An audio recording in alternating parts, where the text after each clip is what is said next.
இந்த சிக்கனை நீங்க செஞ்சீங்க அப்படின்னா உங்களுக்கு ஒரு பீஸ் கூட மிச்சம் வராதுங்க. அந்த அளவுக்கு ருசியா இருக்கும்.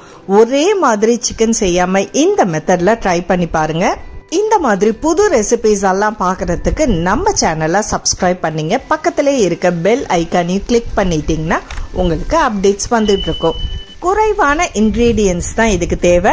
உரல்ல தட்டிங்க, இல்லைன்னா மிக்சி ஜார்ல நல்ல ஒரு 15 பல்லு பூண்டு, ஒரு பல்லாரி வெங்காயம், கருவேப்பிலை ஒரு கைக்குத்த அளவுக்கு, கார தேவைக்கு ஒரு 6 பச்சை மிளகாய் சேர்த்துங்க. இதை எல்லாத்தையுமே கொரகொரப்பா மிக்சியில அரைச்சி எடுத்துடுங்க. 3/4 கிலோ அளவுக்கு சிக்கன் எடுத்திருக்கேன். நல்ல மஞ்சத்தூள் போட்டு அலசி கட் பண்ணி எடுத்து வச்சிருக்கேன். ஸோ இந்த மசாலாலாம் ஊறுற மாதிரி சின்ன சின்ன பீசஸா போட்டுக்கிட்டாலும் சரி, இல்லைன்னா பெரிய பீசஸ்ல கட் பண்ணி வச்சுங்க. 2 டேபிள் ஸ்பூன் கார்ன்ஃபிளவர் மாவு, இதுல கறி மசாலா தூள் உங்க கார தேவைக்கு. நான் இதுல 2 டீஸ்பூன் அளவுக்கு தான் சேர்க்கிறேன். இஞ்சி பூண்டு விழுது ஒரு 1/4 டீஸ்பூன் சேர்த்துங்க.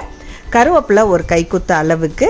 இதோட நம்ம மிக்சியில தட்டி வச்சிருக்கிற வெங்காயம், பச்சை மிளகாய், கருவேப்பிலை பேஸ்டையும் இதோட நம்ம சேர்த்துடுறோம். 1 டேபிள் ஸ்பூன் அளவுக்கு வினிகர், தேவையான அளவுக்கு உப்பு, இதை எல்லாத்தையுமே சேர்த்து நல்லா மேரினேட் பண்ணிடுங்க. இதை மேரினேட் பண்ணி ஃப்ரிட்ஜில் ஒரு 2 மணி நேரம் ஊற விட்டுடுங்க.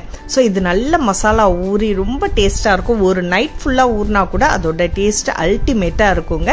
ஸோ இப்போ கொஞ்சமா எண்ணெய் விட்டு நம்ம அதை ஷாலோ ஃப்ரை பண்ண போறோம். இதுக்கு எண்ணெயோட பட்டர் சேர்த்தீங்கன்னா இன்னுமே டேஸ்டா இருக்குங்க.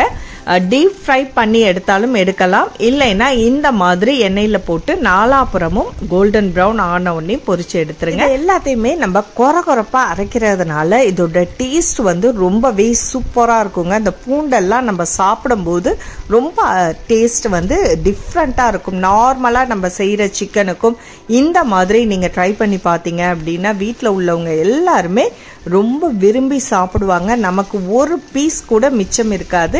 அந்த அளவுக்கு எல்லாருமே விரும்பி சாப்பிடுவாங்க. ஸோ எல்லாத்தையுமே நான் வந்து பொரிச்சு எடுத்துட்டேன். டீப் ஃப்ரையும் பண்ணி எடுக்கலாம், இல்லைன்னா இந்த மெத்தட்லையும் ஃப்ரை பண்ணி எண்ணெய் இல்லாமல் எடுத்து வச்சு அதை வெறும் சாம்பார் சாதம், பருப்பு சாதம், தயிர் சாதம், ரசம் சாதம், இப்படி எந்த சாதத்துக்கும் இதை தொட்டு சாப்பிட்டீங்க அப்படின்னா ஒரு கைக்குத்த அளவுக்கு சோறு எக்ஸ்ட்ராவே நம்ம சாப்பிடுவோம். அவ்வளோ ஒரு சாஃப்டா, அவ்வளோ ஒரு டேஸ்டா இருக்குங்க. கட்டாயமா அடுத்த முறை சிக்கன் எடுக்கும்போது இந்த மெத்தட்ல ட்ரை பண்ணி பாருங்க. இந்த வீடியோ உங்களுக்கு பிடிச்சிருந்துச்சுன்னா மறக்காம லைக் பண்ணிட்டு உங்க ஃப்ரெண்ட்ஸ் சர்க்கிளையும் ஷேர் பண்ணுங்க.